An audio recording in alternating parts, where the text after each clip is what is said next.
오늘은 자랑할 것이 없습니다라는 제목으로 같이 말씀을 나누도록 하겠습니다.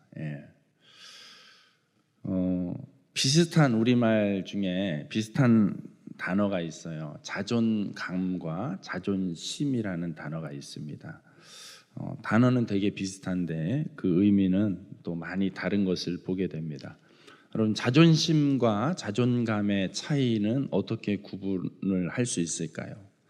자존심은 남이 나를 존중해주고 받들어주기를 바라는 감정이 자존심이라고 합니다. 그럼 자존감은 그냥 스스로 자신을 사랑하고자 하는 마음, 그것이 자존감이라고 합니다.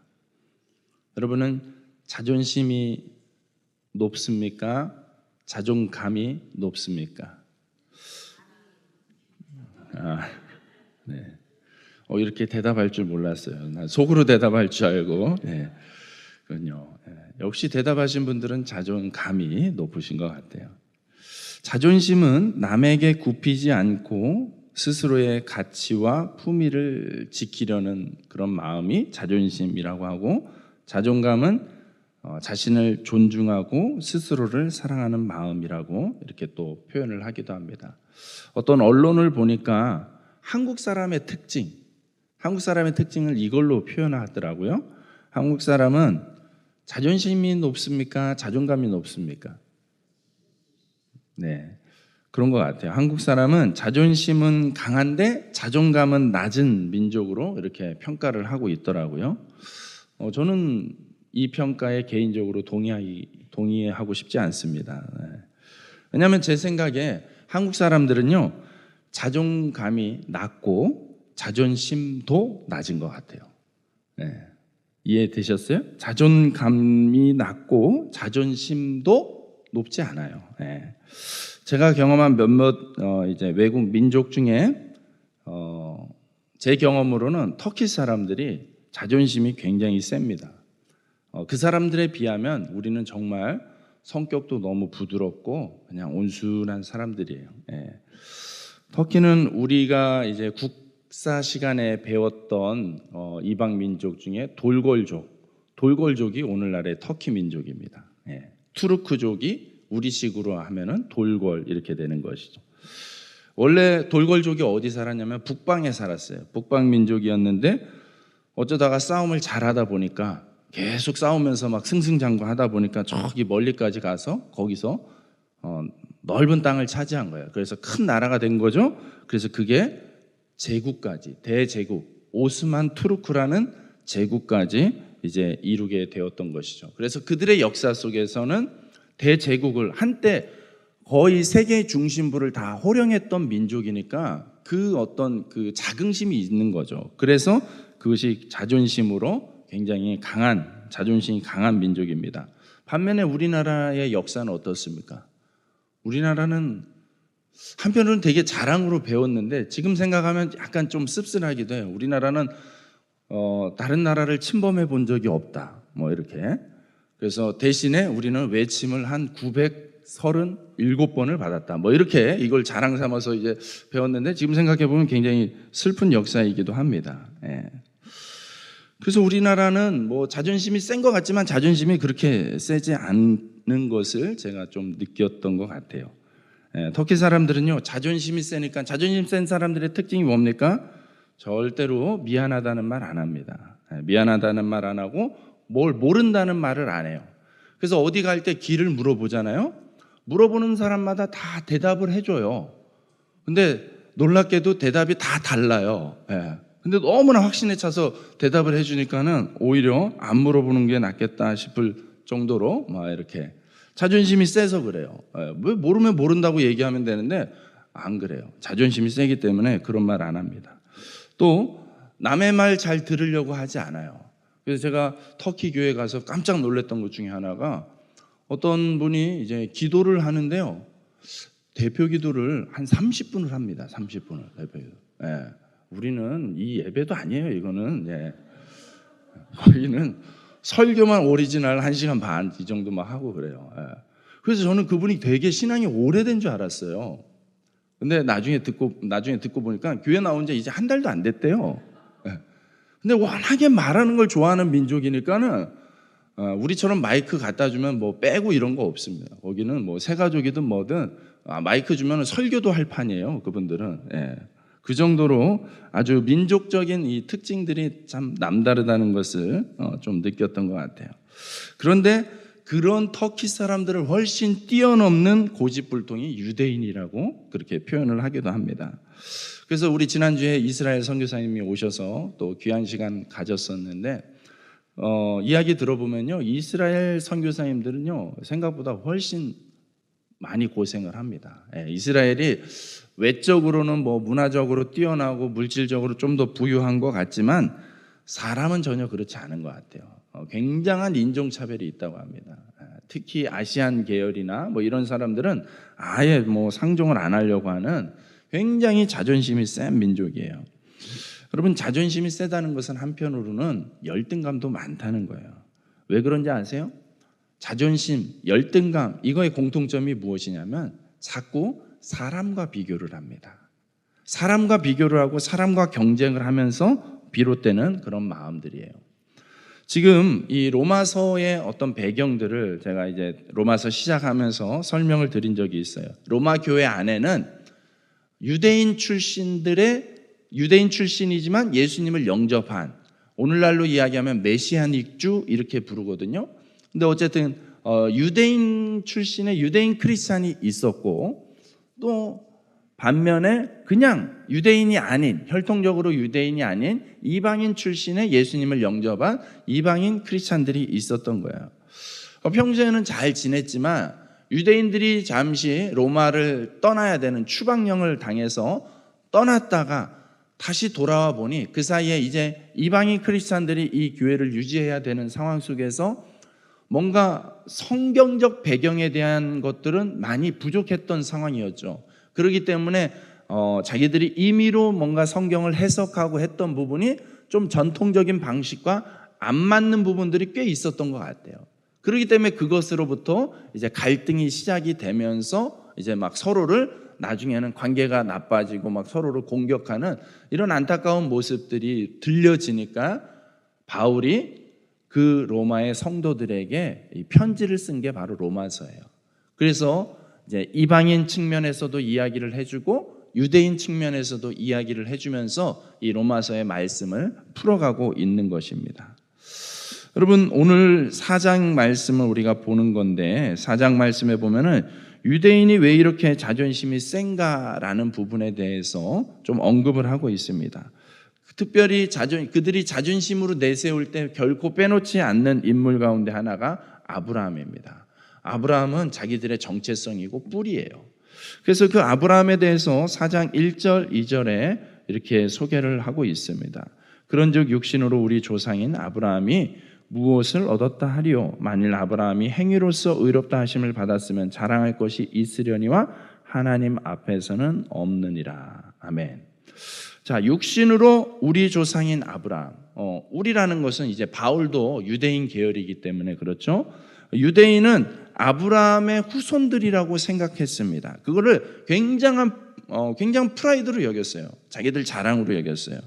그래서 아브라함을 자기들 혈통의 뿌리요 기준으로 삼고 있는 것이죠. 왜냐하면 성경을 보다 보면은 모든 예수님을 믿는 자들은 곧 누구의 후손이라고 칭함을 받습니까? 아브라함의 후손이라고 칭함을 받으니까 정말 뭔가 대표적인 상징적인 인물이지 않습니까? 근데 그 아브라함과 같은 혈통이니까 이들의 자존심이 굉장히 높아질 수밖에 없죠. 그런데 그 아브라함이 이제 믿음의 조상이라고 하고 자기들의 조상이라고 하니까 이 유대인들의 막 어깨가 자꾸 올라가는 거예요. 그런데 바울은 오늘 그런 측면이 아니라 오히려 그걸 역설적으로 이야기하고 있어요. 아브라함이 믿음의 조상이 된 것은 실은 자랑할 게 하나도 없다라고 얘기해요. 유대인들의 자존심의 핵심을 건드는 표현이에요.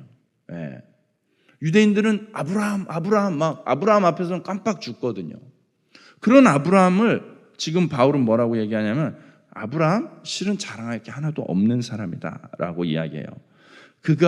아브라함이 의인이 된 것은 결코 그의 어떤 행위로 이루어진 것이 아니다. 그가 어떤 의인이라고 칭함받을 만한 그 조건에 충족하는 어떤 착한 일을 해서 대단한 공을 세워서 뭐 엄청난 일들을 해서 아니라는 거예요. 그가 아브라함이 뭘 잘했냐? 뭘 했길래 그가 의인이 될 수 있었냐라고 오히려 도발적으로 질문을 하고 있는 것입니다. 아브라함이 의롭게 된 것은 행위가 아니다. 바로 칭의로 의롭다함을 받은 것이다. 칭의라는 단어 자체가 이제 의롭다라고 칭함을 받았다는 거거든요. 선언을 받았다는 거예요. 그냥 그렇게 인정받았을 뿐이라는 거예요. 3절 말씀 한번 읽겠습니다. 시작.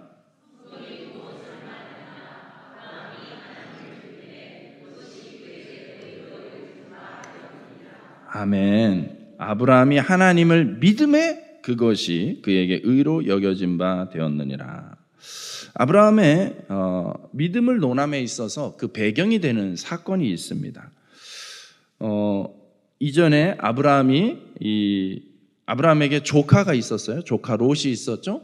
그가 이제 저 북쪽 가나안의 북쪽 연합군 한 5개 종족이 연합을 해서 군대를 일으켜가지고 남쪽까지 쳐들어와서 노예들을 잡아가는 그런 전투를 벌였을 때 아브라함의 조카 롯도 거기에 사로잡혀서 갔다는 소식을 아브라함이 듣게 됩니다. 그래가지고 자기가 식솔로 데리고 있었던 군사들을 318명을 군대로 만들어가지고 끝까지 쫓아가서 북쪽 단지방까지 쫓아가서 자기 조카 롯을 구출해 오게 됩니다.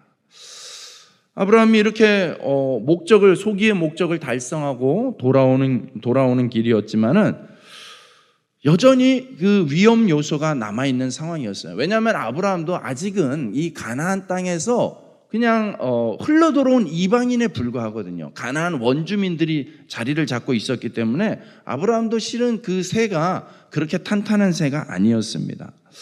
또 전투에서 패했던 그 북쪽 연합 군대가 언제든 다시 군대를 일으켜서 다시 복수하러 올지도 모르는 그런 상황이었기 때문이죠. 또 돌아오는 길에 소돔성에 이르렀을 때 소돔 왕이 나와서 와 전쟁에서 원수를 갚아줬다고 고맙다고 그래서 전리품을 소돔 땅에서 가져간 전리품인데도 다 아브라함에게 주려고 할 때 아브라함이 거절했어요. 정중하게 거절을 했습니다. 그런데 이 고대 근동의 문화 속에서는요, 그런 호의를 거절하는 것은 실은 굉장히 예의에 어긋나는 무시하는 그런 행위로 비춰질 수도 있는 거예요. 그러니 아브라함은 당장의 전쟁은 이겼지만 여전히 이런 위험 요소들이 계속 남아있는 거예요. 무엇보다도 지금 아브라함은 후손이 없습니다. 자녀가 없는 상황이었어요. 이러다가 자신이 죽으면 후손이 없이 그냥 끝나버리는 인생이 되는 거예요. 그러니까 아브라함은 이런저런 걱정과 고민과 염려, 두려움에 사로잡혀 있습니다. 그때 하나님께서 아브라함에게 오신 거예요. 그러면서 아브라함아 고개를 들어라, 저 하늘의 별을 봐라, 이렇게 얘기하는 거예요. 그게 바로 창세기 15장에 나오는 이야기입니다. 창세기 15장의 5절과 6절 말씀 한번 같이 읽어보도록 하겠습니다. 창세기 15장 5절과 6절 말씀 읽도록 하겠습니다. 시작.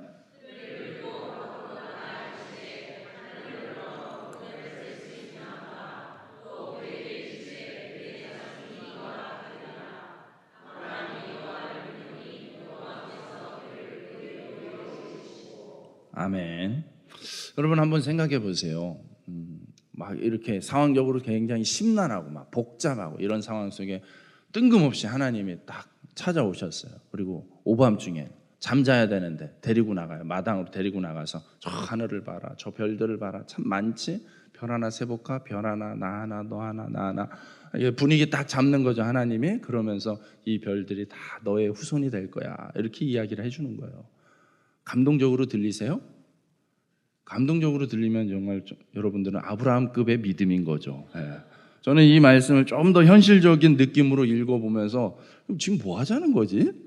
당장 뭘 좀 깔아주고 뭔가 좀 보여주고 뭔가 좀 현실적인 가능성을 좀 열어주고선 해야 되는데 지금 아브라함은 전혀 그런 기미가 보이지 않는단 말이에요. 아브라함의 아내 사라는 또 어떻습니까? 이제 아무리 아름다웠지만 할머니 나이가 되었단 말이에요. 전혀 현실적인 가능성이 보이지 않는 상황이었어요. 그런데 놀랍게도 아브라함이 성경적인 해석은 그래요.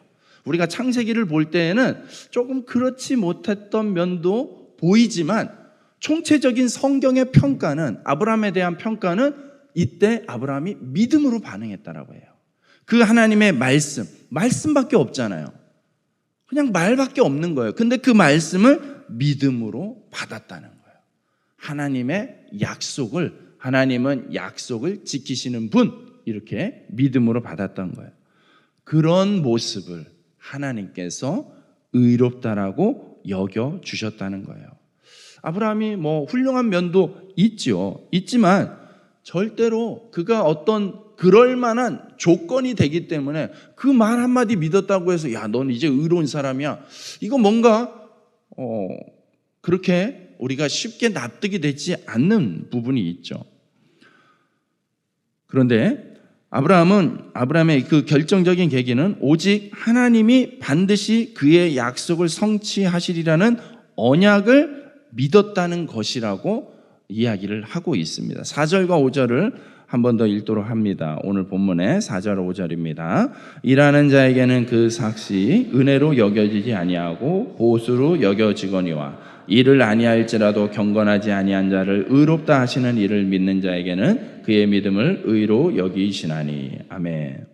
일하는 사람은 일을 했기 때문에 그 어떤 삭스를 받는 것은 어찌 보면 당연한 거예요. 보수예요.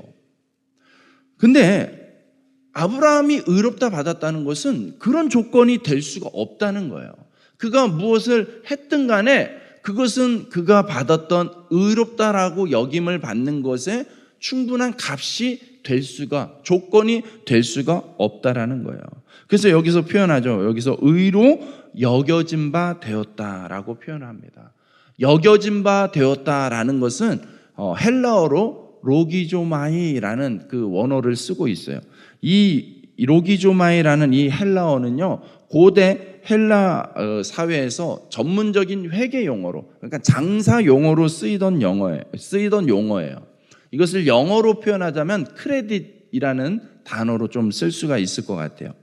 뭔가를 계산할 때, 회계할 때 어떤 것을 이제 물건을 수입으로 잡으면 그 가치를 평가하여 동등한 것으로 청구를 하는 것입니다. 다시 말하면 아브라함이 하나님을 믿자 하나님은 그 믿음을 의로 산정하셔서 계산하셔서 아브라함의 계좌에 의라는 가치를 넣어주셨다는 의미가 된다는 것입니다. 또 여기 보면 여겨진 바 되었다라고 해서 능동적인 게 아니라 수동적인 표현을 쓰고 있는 것입니다. 아브라함이 얻은 의는 자신의 어떤 능동적인 자기가 알아서 한 어떤 행동으로 얻어진 의가 아니라, 거기에 준하는 대가가 아니라 전적으로 하나님이 선물로 주셨다라는 것을 의미하는 거예요. 이처럼 아브라함조차도 예수 그리스도 이전 시대에 불의한 사람을 그의 믿음을 보고 의롭다고 여겨주시는 칭의를 경험한 인물이 되었던 것입니다. 아브라함도 그렇다는 거예요. 또 아브라함이 의롭다 칭함받기 전에는 뭐라고 표현합니까? 경건하지 아니한 자를 의롭다 하시는 이. 그러니까 아브라함이 어떤 사람이라고요? 경건하지 않았어요.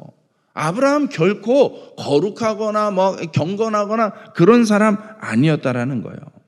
여러분, 아브라함의 상태를 한번 생각해 보면 우리가 아브라함의 일생은 어느 정도 알고 있잖아요. 아브라함이 하나님께 부름받기 전에 그의 고향은 어디였습니까? 갈대아 우르라는 곳에 살고 있었죠. 그 갈대아 우르는 대표적인 메소포타미아 문명의 중심지였기 때문에 그 지역에 가진 신들, 우상 숭배들이 많았던 곳이에요. 그러니까 아브라함의 집안도 우상 숭배를 하는, 어떤 문헌에 보면 아브라함의 아버지는 우상을 섬기는 제사장 같은 역할을 하던 인물이었던 것으로 소개를 하고 있습니다. 그렇게 우상숭배의 문화 속에서 지냈던 경건하지 않은 아브라함인데 그가 하나님을 믿게 되었다는 것입니다. 여러분, 이런 걸 볼 때에 이 아브라함의 이 경건하지 않은 그런 모습은 우리의 상태와도 연결되어져 있습니다. 비록 경건하지 않은 상태로 시작을 했지만 의롭다고 인정받는 사람이 될 수 있다라는 가능성을, 소망을 보여주고 있는 것이죠. 오늘 바울이 이 말씀을 특히 누구를 향해서 하고 있는 이야기입니까? 유대인에게도 하는 이야기지만 이방인에게도 하는 거예요. 이방인들이요, 기죽지 말라는 거예요. 유대인들이 저렇게 맨날 툭하면 아브라함이네 하고 너희들 기죽이는 그 표현에 기죽지 말라는 거예요. 아브라함을 똑바로 봐라. 아브라함도 경건하지 않은 사람이었어. 아브라함도 엄밀히 말하면 그 당시 기준으로 보면 이방인에 불과했던 사람이야. 하나님 안에 아직 거하지 않았던 이방인 출신이었던 거야. 그런 그를 하나님이 불러주셔서 하나님을 믿는 믿음의 사람으로 세워주셨다는 것이죠. 그렇기 때문에 그 이전에 누구든지 간에 경건하지 않은 상태에서 시작할 수 있다라는 거예요. 그러니 아브라함은 유대인의 조상뿐만 아니라 이방인의 조상도 된다라는 것을 주장하고 있는 것입니다. 사랑하는 여러분, 여러분의 조상은 누구이십니까? 여러분의 조상도 아브라함이 되는 줄로 믿습니다. 여러분, 또 은혜를 경험한 또 다른 증인으로서 지금 은혜에 대한 부분을 이야기하고 있습니다. 그러면서 바울이 또 한 사람을 소환하는 게 또 유대인들이 늘 자존심으로 내세우는 양대 산맥. 아브라함 아니면 또 누구겠습니까? 다윗을 얘기할 수밖에 없어요. 다윗을 소개하기를 어떻게 이야기합니까? 7절과 8절입니다. 불법이 사함을 받고 죄가 가려짐을 받는 사람들은 복이 있고 주께서 그 죄를 인정하지 아니하실 사람은 복이 있도다 함과 같으니라. 아멘. 이거는요, 시편 32편을 그대로 인용한 거예요. 시편 32편은 누구의 시냐면 다윗의 시예요. 다윗이 자기의 처지를, 자기의 상황을 시로서, 노래로서 이렇게 고백을 한 거예요. 어떤 죄를 지었길래? 그가 밧세바를 취한 죄를 깨닫고선 철저히 회개하는 가운데 고백되는 기도인 것이죠. 여기서 다윗은 불법을 저질렀음에도 불구하고 자신을 정죄하지 않고 가려주시는 하나님의 은혜를 경험했노라고 이렇게 이야기를 하고 있습니다. 자기의 죄를 가려줬다는 거예요. 가려줬다라는 것은 에피칼립토라는 또 헬라어를 쓰고 있어요. 에피라는 것은 위에라는 뜻이고 칼립토라는 것은 덮다라는 뜻을 가지고 있어요. 그러니까 무언가가 이렇게 있어요. 거기에다 이렇게 천 같은 걸로 이렇게 탁 덮어주는 거예요. 다윗이 지은 죄가 있어요. 그 죄를요, 하나님께서 이렇게 은혜의 천으로 확 덮어주시는 거예요. 더 이상 보이지 않게 되는 거. 그게 바로 다윗이 하나님께 받은 은혜의 모습인 것이죠. 하나님은 다윗의 죄를 너 죄구나, 너 죄 지었구나 라고 죄로 계산하지 않고 대신에 그것을 용서라는 것으로 덮어주셨다는 것입니다. 여러분, 이 모습은 마치 이런 거예요. 하나님의 임재를 표현할 때에, 구약시대에 하나님의 임재를 표현할 때 하나님의 법궤, 언약궤가 있어요. 거기서 하나님이 머무시는 자리라고 꼭 구체적으로 찍는 자리가 있다고 했죠. 법궤, 상자잖아요. 궤 위에 덮개가 있습니다. 그 덮개는 특별한 모양으로 되어 있죠. 그룹, 천사가 날개를 이렇게 펼쳐가지고 서로 마주보고 있는, 그래서 날개와 날개 그 끝이 만나는 그 지점을 시은소라고 해요. 대제사장이요, 제물의 피를 가지고 그 지성소 안에 들어가서 그 시은소 위에다가 피를 뿌리는 거예요. 그러면 그 피가 거기에 묻는 거죠. 덮어지는 거예요. 즉 하나님이 임하시는 그 자리에 그 죄값으로 희생된 희생 제물의 피로 덮어서 그 죄가 지워지는, 감춰지는 그 모습이 바로 하나님의 임재의 모습인 것이죠. 오늘 우리가 이 다윗이 지은 죄가 어떤 식으로 용서받았는지를 오늘 이 표현을 하고 있는 거예요. 에피칼립토라는 단어로 덮어주셨다, 감춰주셨다. 여러분, 우리 부모님들에게서 이런 모습을 볼 수가 있습니다. 어린 자녀들이 뭘 잘못했을 때 잘못할 때마다 지적하지는 않죠. 그렇게 하지 않았을 거예요. 그죠? 그러니 이렇게 살아남아 있죠. 잘못할 때마다 지적질 당했으면 아마 생을 다했을지도 모릅니다. 때론 부모님들이 봤어도 못 본 척 하면서 덮어줄 때가 있습니다. 마치 그와 같은 거죠. 하나님 아버지가 우리 자녀들의 죄와 허물을 봤어도 못 본 척 덮어주실 때가 있다라는 거예요. 하나님의 선물인 거예요. 하나님의 선물로 죄가 용서받아진 줄로 믿습니다. 여러분 기억하십시오. 하나님은 우리가 짓는 죄를 몰라서가 아니라 그냥 두 눈 꼭 감고 못 본 척 덮어주시는 것입니다. 때로는 이러한 모습이, 이런 은혜가 필요한 거죠. 또 하나 중요한 것을 이야기합니다. 바울이 이 은혜의 개념을 소개를 하면서, 설명을 하면서 또 하나 중요한 것은 시점에 대한 이야기를 하고 있어요. 시점. 바울은 아브라함과 다윗이 이 은혜를 언제 받았는지가 중요하다라고 또 다시 한번 언급을 합니다. 9절과 10절입니다. 그런즉 이 복이 할례자에게냐 혹은 무할례자에게도냐 무릇 우리가 말하기를 아브라함에게는 그 믿음이 의로 여겨졌다 하노라. 그런즉 그것이 어떻게 여겨졌느냐? 할례시냐 무할례시냐? 할례시가 아니요 무할례시니라. 아멘. 여러분, 아브라함이 의롭다라고 여김받은 것은 할례를 받고 나서가 아니라 할례 받기 전이었다라고 분명하게 밝히고 있습니다. 이 시점이 왜 중요합니까? 유대인들은 그런 생각을 했거든요. 야, 우리는 할례 받은 민족이야. 우리는 이 할례를 통해서 하나님의 거룩한 백성이 된 거야 라는 논리를 가지고 있었던 사람들이에요. 그런데 오늘 바울은 아브라함이라는 너희가 가장 믿고 대표적으로 신뢰하는 그 아브라함 도대체 한번 살펴봐라. 언제 의롭다라고 칭함을 받았는지. 할례를 받았기 때문에 아니라는 거예요. 할례와 의롭다함을 받은 것은 실은 아무 상관도 없었던 거예요. 할례라는 것은 오히려 의롭다함을 받았기 때문에 할 수 있었던 어떤 상징이고 표식이었다는 것입니다. 이미 의롭다는 은혜를 받았기 때문에 그 의롭다함을 받았다는 것에 대한 증표에 불과하다는 것을 이야기하고 있습니다. 여러분, 이 구원의 개념에 대해서 꼭 이 순서가 중요합니다. 우리가 신앙생활 하다 보면은요, 알면서도 지금 다 알거든요. 지금 다 이해했거든요. 그럼에도 불구하고 신앙생활의 그 삶의 모습에서는 자꾸만 이 순서를 바꾸어서 신앙적인 태도를 가지려고 할 때가 있습니다. 보십시오. 할례라는 것은 유대인들이, 그때 당시의 사람들이 하나님을 믿기 위해서 할례가 마치 필요 충분 조건처럼 여겨졌던 거예요. 할례를 받아야만이. 그래서 이방인들에게도 야, 너희는 할례도 안 받았잖아. 근데 네가 무슨 하나님의 자녀야. 이런 식의 취급을 했던 거예요. 여러분, 우리에게 있어서 할례는 어떤 것이 있어요? 우리에게 있어서 할례 조건들이 있을 거예요. 저마다 생각하시는. 저렇게 해서는 새벽 기도는 일주일에 우리 교회가 5번이니까 3번은 나와야지 좀 이렇게 하나님의 자녀라고 할 수 있지 않을까.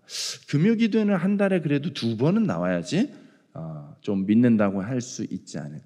뭐 이런 식의 저마다 물론 열심을 내려고 나름의 기준을 갖는 것은 지혜로운 방식이기도 하지만 그러나 그것이 잘못되어져 가지고 마치 그것을 하면은 마치 나는 구원받은 사람이고 나는 확실한 하나님의 자녀고 그걸 못하면 나는 좀 천국을 좀 간당간당하는 것 같아.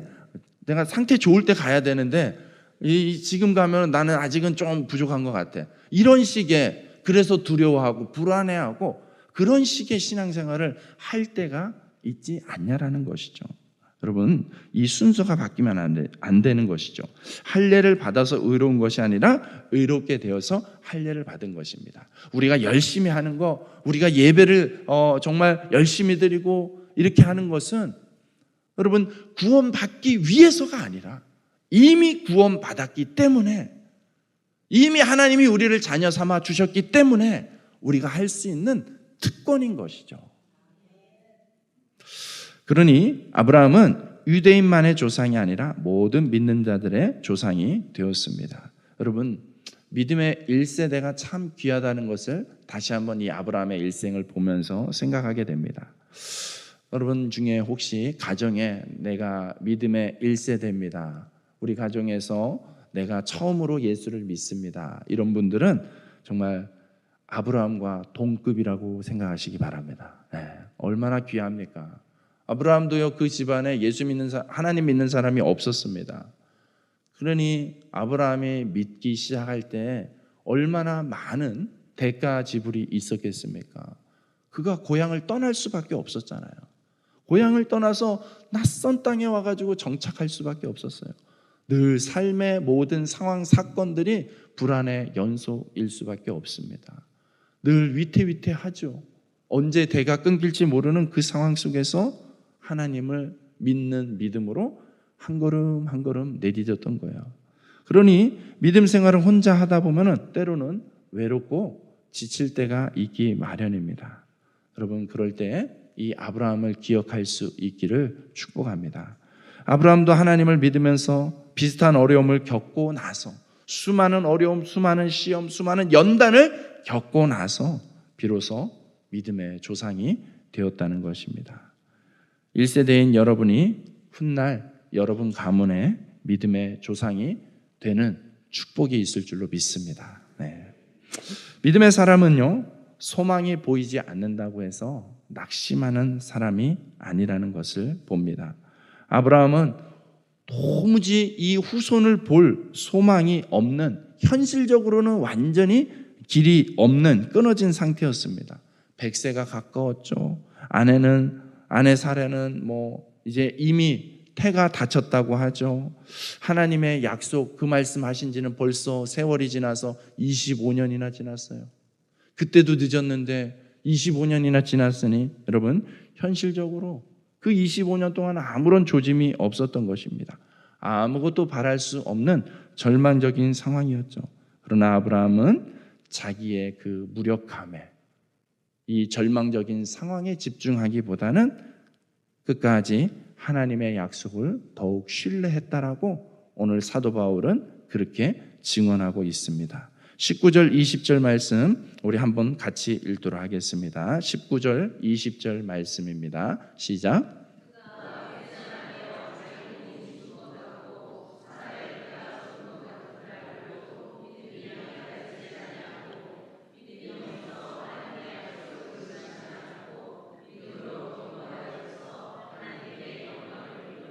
아멘. 하나님은 아브라함이 약속을 붙잡았다는 사실을 굉장히 중요하게 여기고 있다라는 것이죠. 여러분, 그래서 믿음이라는 것은 곧 소망과 연결이 되는 것입니다. 늘 그런 것 같아요. 안 되는 이유는 항상 많이 있는 것 같아요.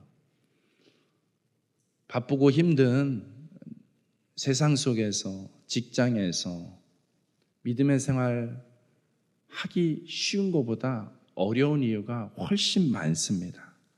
포기하고 싶고, 대충 타협하고 싶고, 감추고 싶을 때가 얼마나 많이 있습니까?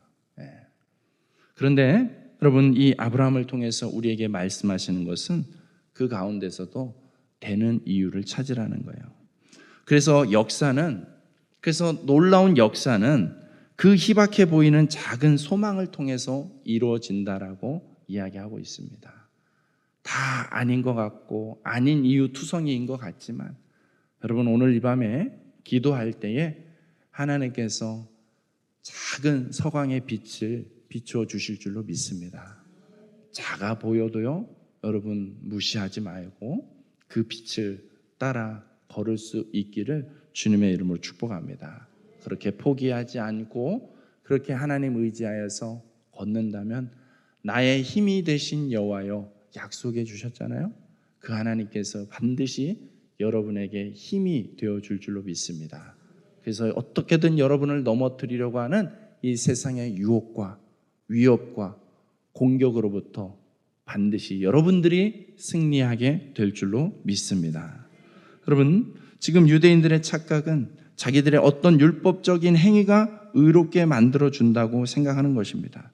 그 생각이 왜곡된 자존심을 만들어내고 하나님의 은혜는 사라지고 자기 열심, 자기 만족만 남는 종교 생활로 전락해 가고 있는 것이죠.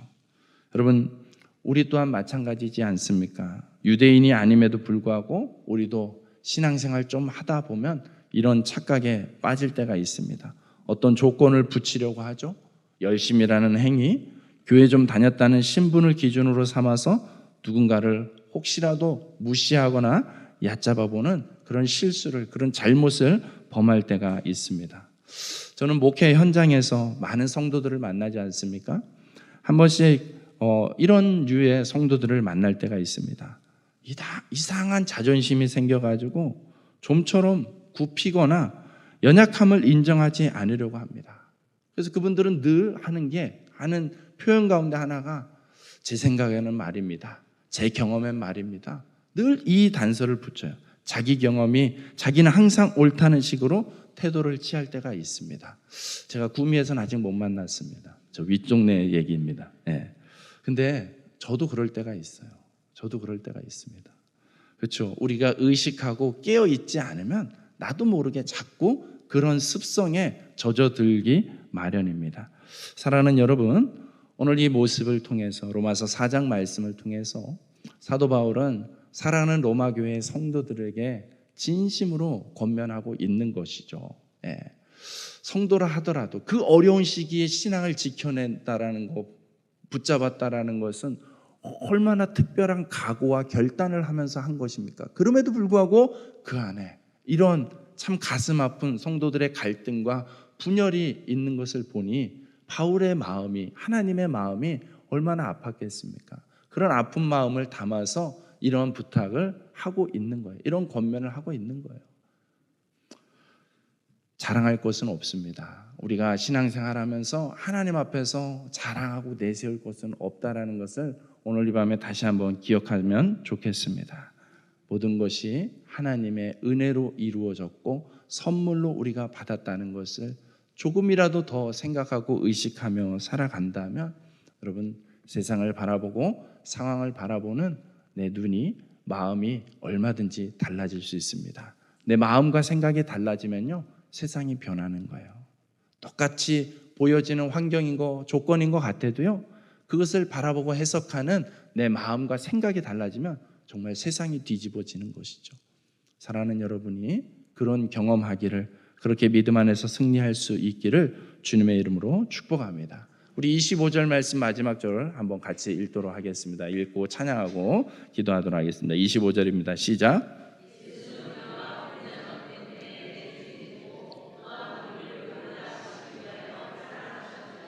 아멘. 여러분, 예수님이 내어줬다는 것은 십자가에서 피를 흘리셨다는 것이죠. 십자가에서 피를 흘리신 그 피는 제가 아까 설명했던 구약시대 법궤 위에 뿌려졌던 희생제물의 피인 것이죠.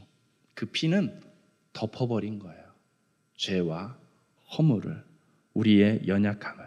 그래서 25절에 이야기하죠.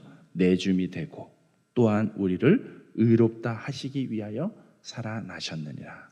예수님의 부활이 있기 때문에 그 부활이 우리에게 의롭다 함을 선언해 주고 있는 증거가 되는 줄로 믿습니다.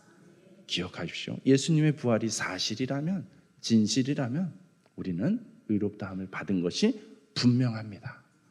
예수님의 부활을 덧입어서, 그 은혜를 덧입어서 여러분, 의로운 자라는 정체성을 가지고 살아낼 수 있기를 주님의 이름으로 축복합니다.